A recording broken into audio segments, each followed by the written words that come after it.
Bonsoir et merci de nous être fidèles tous les soirs, week-end compris. Voici les grands titres de l'actualité de ce samedi 12 octobre. Nous nous rendrons dans le Var, à la Seine-sur-Mer, où le prince Albert II est allé découvrir une exposition qui rend notamment hommage au prince Albert Ier et ses campagnes aux Açores. C'est à la Villa Tamaris. Un séminaire organisé à Monaco conjointement par le centre scientifique et l'AIEA s'est penché sur la problématique de l'acidification des océans. Nous vous en livrerons les conclusions. Aujourd'hui avait lieu la traditionnelle braderie de la Croix-Rouge monégasque, un moment toujours très attendu et qui permet de financer de nombreuses actions. C'est ce que nous expliquera Annick Giraudy en charge de cet événement. Une pluie d'étoiles vendredi soir, non pas dans le ciel, mais à l'hôtel de Paris pour le dernier dîner de la saison du Festival des Étoilés. La chronique des US nous emmènera en Floride, cet état lourdement touché cette semaine par le passage de l'ouragan Milton. Et puis, parce que c'est de saison, tous les conseils avisés dans ce journal d'une spécialiste de la cueillette des champignons, Aurélie Sanchez, qui est très suivie sur les réseaux sociaux.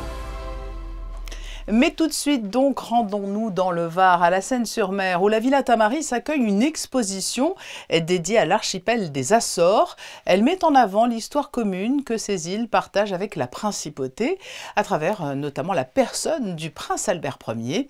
Gaëtan Lebrun et Jean-Alexandre Dordet l'ont découverte pour nous lors de la visite privée organisée pour le prince Albert II. Du 12 octobre au 5 janvier 2025, la Villa Tamaris de la Seine-sur-Mer propose une exposition photographique sur les Açores. Chaque jour, des visites guidées seront mises en place pour la villa afin de faire découvrir l'histoire qui lie les Açores à la principauté à travers plusieurs galeries rendant hommage à Albert Ier, arrière-grand-père de son Altesse Sérénissime le Prince Souverain et fondateur du Centre météorologique des Açores. Le prince Albert Ier a eu un véritable coup de cœur pour les Açores. Dès 1879, il découvre à ce moment-là, il est encore un marin qui navigue pour son plaisir. Et lorsqu'il se lance dans des campagnes océanographiques, eh bien les Açores vont être un des points principaux de son intérêt, puisque 13 de ces 28 campagnes océanographiques sont entièrement consacrées aux Açores. Donc il y va souvent, il s'intéresse à de nombreux éléments et il voit surtout l'intérêt que l'étude du climat et l'étude de la météorologie va avoir pour l'Europe, puisqu'évidemment les Açores, on connaît l'anticyclone des Açores et on connaît donc son influence sur la météorologie de l'Europe continentale, et il milite beaucoup auprès de son ami le roi Don Carlos de Portugal pour que des observatoires météorologiques soient construits aux Açores, rendant ainsi un service important et notamment on imagine dans la préparation du conflit mondial malheureusement qui va éclater, l'importance que revêt la météorologie et la prévision météorologique. À l'occasion du vernissage de l'exposition sur les Açores, le prince souverain était présent afin de marcher sur les traces de son arrière-grand-père au cours d'une visite guidée assurée par la célèbre photographe Micheline Pelletier, mettant en avant les paysages des Açores et retraçant le lien particulier qui associe la famille princière à la protection de la nature. Alors pourquoi avons-nous souhaité à la Villa Tamaris que le prince Albert II vienne? Parce qu'il a une fondation, il a aussi une filiation, et que je suis extrêmement émue de voir l'amour qu'il porte à cet arrière-grand-père, et surtout le fait qu'il soit vraiment dans sa continuité. Son père l'avait déjà été, Régnier III, mais lui je trouve encore plus, et il tient à aller sur tous les lieux où est allé son grand-père. Il s'est donc rendu au pôle Nord, cet hiver il est allé en Antarctique, il est allé aux Açores l'année dernière, il y était déjà allé il y a 10 ans. Et voilà, ça m'émeut énormément, ce lien familial qui se perpétue pour la protection de la nature. Le prince souverain a terminé sa visite en se rendant à l'Institut de biologie marine Michel Pacha, aux côtés de Stéphane Bern, afin d'assister au projet de rénovation des lieux, soutenu par la Fondation du patrimoine et visant à en faire un centre international de conférences. C'est un phénomène que n'aurait pas manqué d'étudier le prince Albert Ier. Il fait aujourd'hui partie des principales alarmes qui nous viennent des océans. Saviez-vous que nos océans sont de plus en plus acides et que de ce fait, la Terre s'apprête à franchir la 7e des 9 limites qu'elle compte? Une étude a sonné l'alerte récemment et le Centre scientifique de Monaco, en collaboration avec l'Agence internationale de l'énergie atomique, vient d'organiser un workshop autour de cette problématique. problématique cette semaine.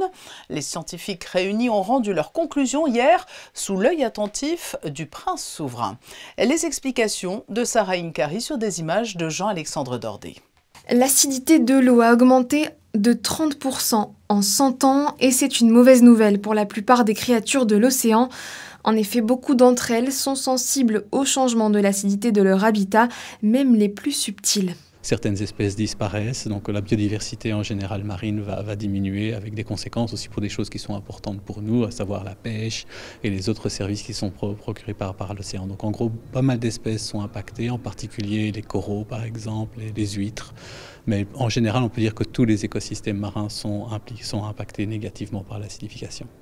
Alors comment remédier à ce problème? La seule solution qui est vraiment sérieuse, c'est diminuer les émissions de CO2. Donc l'acide carbonique devra diminuer aussi dans les océans. Donc en gros, il va falloir des changements systémiques dans la société pour réduire les émissions. D'un autre côté, on sait que ça va prendre du temps parce que c'est des changements internationaux, globaux, etc. Donc ce qu'on peut faire, c'est essayer de gagner du temps en essayant de rendre les écosystèmes marins plus résilients. Donc pour faire ça, on doit protéger la biodiversité. S'il y a plus de biodiversité, les écosystèmes seront capables de supporter les changements pendant plus longtemps. Pendant 3 jours, des biologistes, des chimistes, mais aussi, et cela peut paraître plus surprenant, des économistes et des juristes ont travaillé ensemble au cours de ce workshop. Le rôle aussi des économistes, c'est de montrer les limites, notamment financières, puisque souvent pour mettre en place les actions, on a besoin d'investissements. Ces investissements peuvent être venus d'organismes multilatéraux, ça peut venir des États et ça peut venir du secteur privé. Donc les économistes peuvent proposer une vision beaucoup plus réaliste pour la mise en place de ces solutions que les scientifiques proposent. Les participants espèrent désormais que leurs recommandations seront considérées par les gouvernants du monde. Et pour cela, la présence et l'implication du prince Albert II est indispensable. Le prince a été présent depuis la première édition en 2010 et à chaque fois, il était là aux conclusions.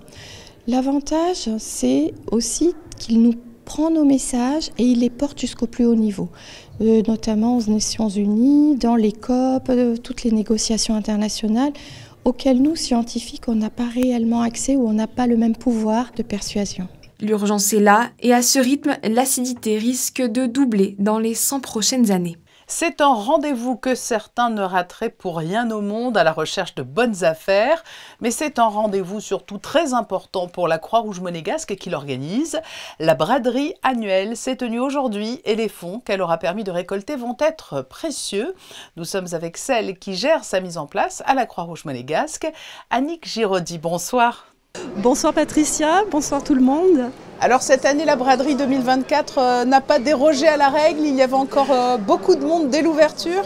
Alors la braderie a un franc succès, comme d'habitude, on avait une centaine de personnes qui attendaient à l'entrée dès 7h30 et on était dévalisés 1 heure après l'ouverture. Donc ça veut dire qu'à 10h, on n'avait déjà pratiquement plus rien sur les stands. Cette braderie, vous la préparez très longtemps à l'avance, hein. Il y a le tri, la remise en forme. Racontez-nous un petit peu les opérations qui précèdent.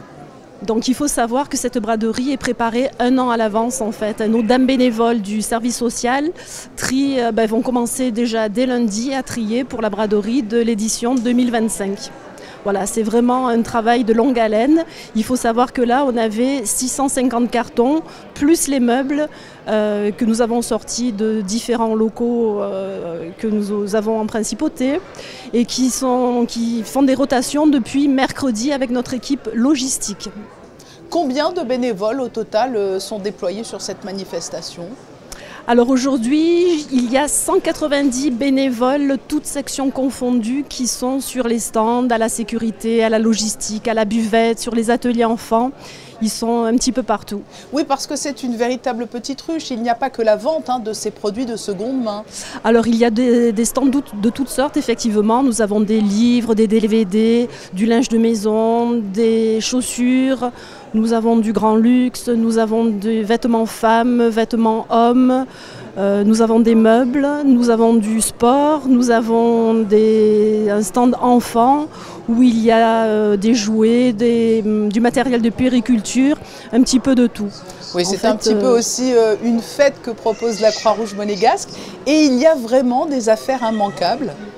Alors il y a vraiment de bonnes affaires à faire. On essaye de pas donner si vous voulez parce qu'on veut quand même retirer un petit peu d'argent tout au long de cette journée, mais il y a vraiment des affaires à faire et c'est pour ça que nous avons autant de succès. Je pense que les gens le savent et ils savent qu'ils vont repartir, quoi qu'il en soit, ravis de leur visite. Vous avez des anecdotes depuis toutes ces années de choses que vous avez récoltées puis remises en vente un peu hors normes?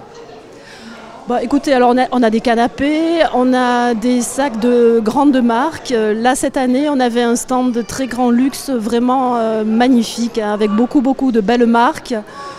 En fait, on a de tout, hein. Au niveau de la brocante, il y a des objets tout à fait insolites qui, à mes yeux, ne pourront jamais être vendus, mais qui, chaque année, sont revendus. Je veux dire, les gens partent ravis. Moi, j'ai vu des gens passer avec des ballots entiers de vêtements, d'objets en tout genre. Et pour la petite anecdote, les gens reviennent. En fait, ils viennent dès le matin, ils rentrent à la maison et puis ils reviennent tout au long de la journée faire leurs emplettes parce qu'ils savent qu'il y a un peu de stock. Alors, elle est très fréquentée, mais pourquoi est-elle si importante, cette braderie ? Parce que, alors elle est fréquentée déjà parce que les gens savent qu'ils vont faire des bonnes affaires et nous c'est un moyen de récolter de l'argent pour nos actions si vous voulez.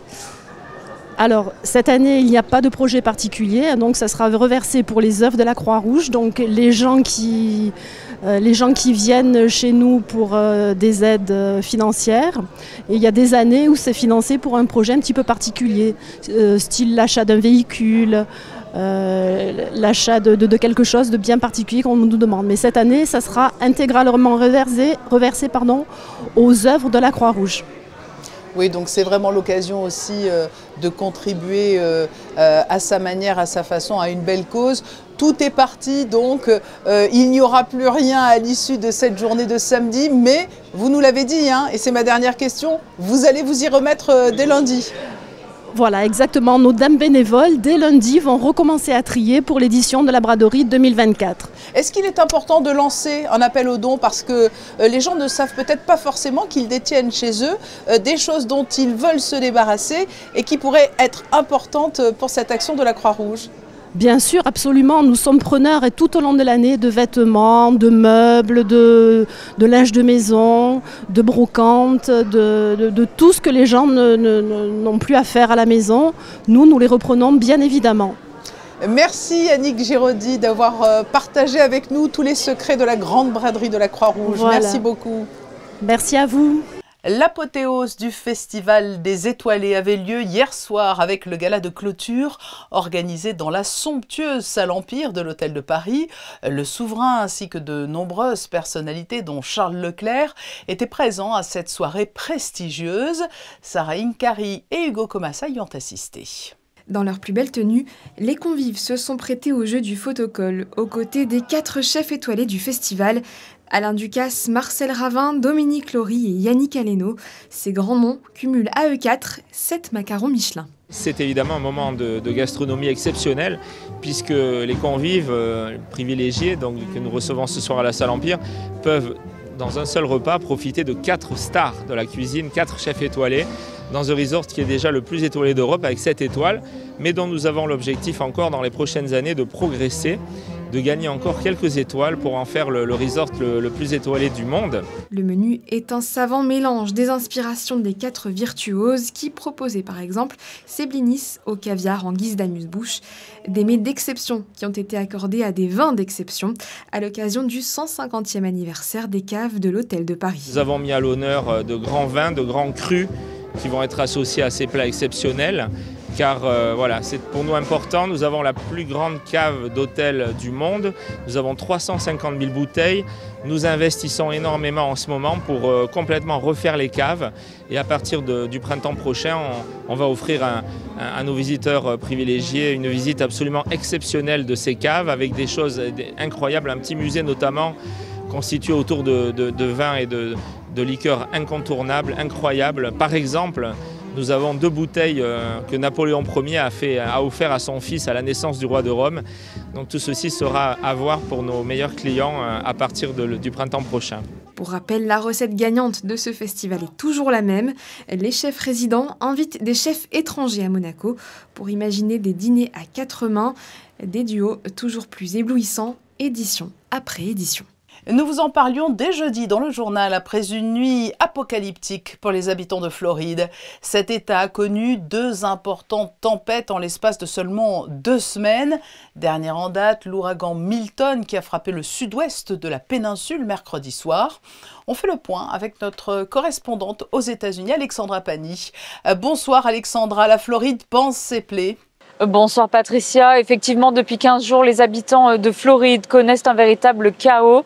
À peine avait-il commencé à nettoyer les dégâts de l'ouragan Hélène que Milton s'annonçait avec encore plus de violence. Il s'agit du 3e à toucher la Floride cette année et un record pour la NASA qui l'a enregistré comme ouragan avec la plus dramatique et rapide intensification dans l'Atlantique, passé de dépression tropicale à catégorie 5 en seulement 48 heures. Les experts impliqueraient la répétition anormale de ces phénomènes au changement climatique. Le golfe du Mexique enregistre actuellement des températures de l'eau supérieures de 1 à 3 degrés Celsius. Les habitants de la région de Tampa, le secteur touché en premier par l'ouragan, avaient été incités à quitter le secteur. Nous avons pu joindre une monégasque expatriée aux États-Unis. Elle réside depuis plusieurs années à Saint-Pétersbourg, en Floride, une ville située justement dans la baie de Tampa. Elle a évacué la ville lundi avec son mari et ses animaux de compagnie pour rejoindre Orlando. Elle nous raconte ce qu'elle a vécu ces derniers jours. On écoute. On sort juste d'Hélène. Avec Hélène, en plus, on a eu 20 cm d'eau dans le garage, donc pas d'électricité, pas d'eau pendant 24 heures. Donc déjà ça n'a pas été très très facile. Et même pas une semaine après, on doit se préparer pour un autre qui là devait normalement arriver pile sur nous. Donc au moment de partir, on ne sait pas trop si on va retrouver la maison ou dans quel état, si maintenant l'eau va rentrer jusqu'à l'intérieur de la maison. Donc on est quand même parti avec la grosse boule au ventre et beaucoup de peur et d'incertitude. La ville a bien été touchée. Il y a une grue donc qui est tombée en centre-ville, le toit du stade de baseball qui s'est complètement envolé.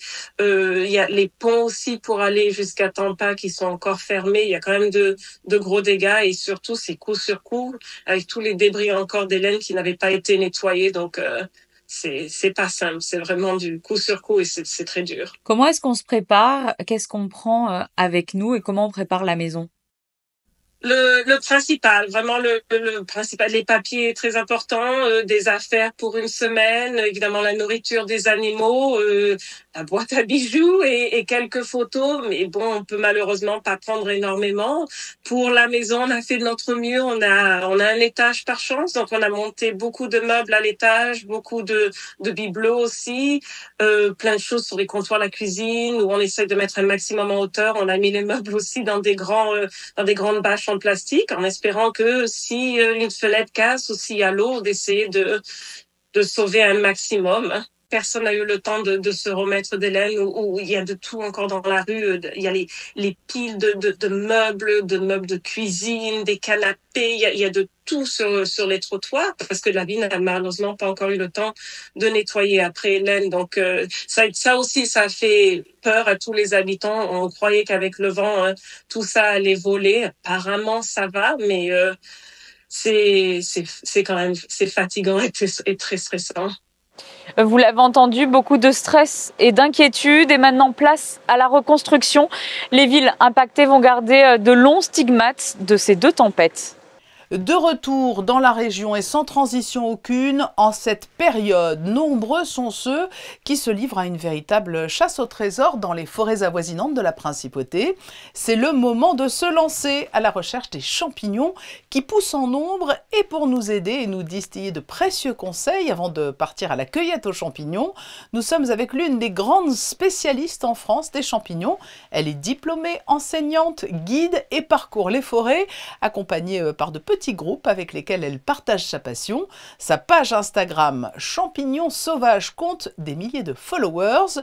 Bonsoir Aurélie Sanchez. Bonsoir. Nous vous avons interrompu en pleine cueillette, je crois. Est-ce que les importantes et plus fréquentes pluies que nous avons connues depuis le mois de septembre notamment ont une incidence positive ou négative sur la pousse des champignons? Alors, selon les régions, on a eu plus ou moins de pluie. C'est vrai qu'on a quand même beaucoup plus de pluie, mais il fait toujours assez chaud. Donc, on a des pousses, mais pas de franches pousses. En tout cas, c'est ceux qui cherchent des cèpes, il n'y en a pas beaucoup. Mais on a quand même une belle diversité de champignons. Vous êtes extrêmement suivi sur les réseaux sociaux. Comment vous est venue votre passion pour la cueillette des champignons? Ça va au-delà de la passion d'ailleurs, je crois, hein. Ça va au-delà de la passion, c'est que ça a commencé par la passion. Et puis j'ai très vite voulu mettre un nom sur ce que je trouvais en forêt et savoir à quoi servaient les champignons. Donc, j'ai creusé et puis je suis retournée à l'école, à la fac, et j'ai passé un diplôme de mycologie à la faculté de pharmacie de Lille. Voilà. Quels sont les champignons qui sont les plus faciles à reconnaître pour les débutants? Je sais pas s'il y en a des plus faciles. Il faut apprendre, hein, il faut se rapprocher d'une société mycologique. Alors, un bon guide papier, c'est bien, mais seul, c'est quand même dangereux. Donc, il vaut mieux être accompagné et puis faire des balades avec des mycologues reconnus, quoi. Oui, parce que la principale des recommandations, c'est prendre des précautions, hein, et il y en a à prendre avant de partir à la cueillette de champignons. Il faut vraiment être sûr à 200% de ce qu'on ramasse déjà. Voilà. Et puis, cueillir sur des sites non pollués, cueillir raisonnablement, hein, en quantité, manger raisonnablement des champignons. On ne dépasse jamais 200 grammes de champignons par semaine et par repas, par personne. Et puis essayer de diversifier la cueillette, c'est plus sympa. Et pour quelles raisons doit-on limiter en quelque sorte notre consommation de champignons? Alors, il y a plusieurs raisons. Déjà, la composition même du champignon, qui est faite de chitine, ce qu'on va retrouver un petit peu dans la carapace des crevettes, par exemple. Et puis, les champignons sont faits de sucres complexes que le corps humain n'est pas capable de digérer. Ça, et puis, c'est des pompes à radioéléments et à métaux lourds. Donc, il faut vraiment limiter sa consommation. Il faut considérer le champignon comme un condiment. On ne va pas remplacer la viande ou les légumes par des champignons. Voilà, ça c'est l'aspect consommation, effectivement, que peu de personnes connaissent, je pense. Et puis alors, donc, vous l'avez dit, en forêt, il vaut mieux être accompagné, mais de prime abord, comment différencier les champignons comestibles des champignons toxiques?